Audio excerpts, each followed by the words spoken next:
Hello to everyone in the Forever Unclean Fantasy Football League. Year 6 is upon us. Who is ready to draft? More importantly, who's ready to find out where you're going to draft? I'm Lindsay Rhodes. So excited for the season to get started after talking about all of these people on what teams and where they got drafted for the last 5 months. I don't even know if that's the right number, but it feels right.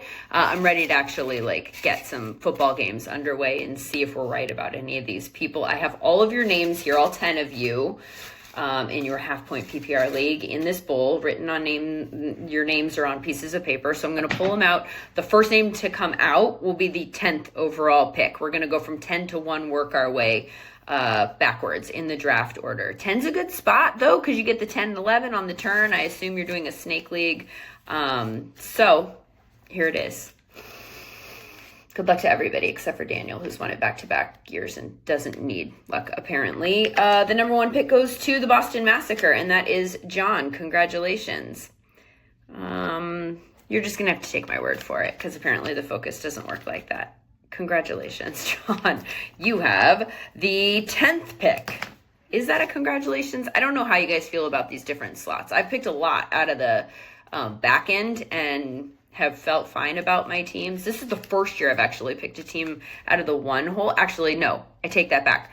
I have witnessed a lot of teams drafted out of the 1 hole. I haven't had that spot yet, but I've liked a lot of the builds there. Usually I don't like the one hole. Anyway, they all work. The 9th pick goes to our buddy here whose name I feel like I'm being punked by saying, the mouth like anuses. You are the 9th overall pick. Congratulations to you, and thank you for reaching out to me to involve me in this. The 8th pick goes to Scoregasm Alex. Congratulations on that one. Working our way back. Number 7 now. BBL Drizzy. Riley. Curious to know where all of these different names are from, because I understand that your league has a lot of people from different countries: Germany, France, Brazil, the US. Inglorious Beer Stars is the 6th overall pick. That is Flo. Congratulations, right smack dab in the middle. Never gonna miss out on a run, right? Like, that's a good spot there. Nobody's Perfect. That's kind of an old school name, right? Like Vontez? I'm assuming that that's what that's for. Why am I trying, you guys? Stop it. Okay, that's the 5th overall pick. Congratulations. Number 4 is going to go to Meaty Clackers. That is Christoph. And Christoph, you've got some work to do, dude. I understand that you're like the opposite of Daniel. Daniel's been dominating in back-to-back fashion. You've been on the other end of the board pretty consistently. So you, hopefully the 4th overall pick, you can make that work for you. Or the waiver wire or whatever, because something's got to give. The 3rd overall pick is going to go to Roster Wood, the defending 2-time champion, Daniel. Picking out of the 3 hole, the 2nd overall pick. We only have 2 left, so as soon as I say this name, you're going to know who has the number 1 pick. The 2nd pick is SPFC, and the number 1 overall pick is Austin Armadillos, and that is Mark.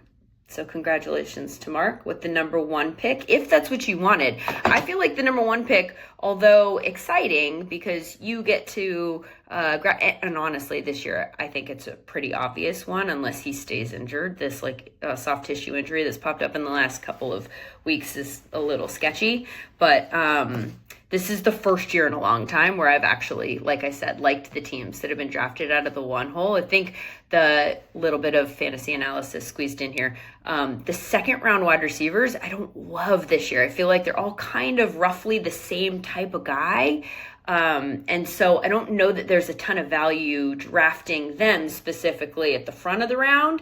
And so I actually like being at the end of the 2nd round, so that you can just kind of get whichever one is still there. And I think they're sort of same in my estimation. Everybody's analysis of this situation is a little bit different though. So I think that you're kind of getting like the same thing, and so therefore you're getting some value. And obviously 2 of them, because you get to go on the turn. Again, assuming that you are doing a snake draft like a normal person. good luck in your drafts. Eager to find out how all of this goes. So maybe you can communicate with me about that. I am on Twitter at Lindsay_Rhodes, Instagram, Lindsay Rhodes NFL. You can find fantasy analysis if any of you guys are looking for some, keys to do this and maybe some sleepers prior to your draft on September 1st. A couple of podcasts, that Sports Illustrated's Fantasy Dirt show and also the Super Sports show. So check those out. Good luck. Have a great season. Don't forget to be aggressive on the waiver wire, especially after week 1. Huge, huge, huge in terms of the running backs. Have a good one, guys.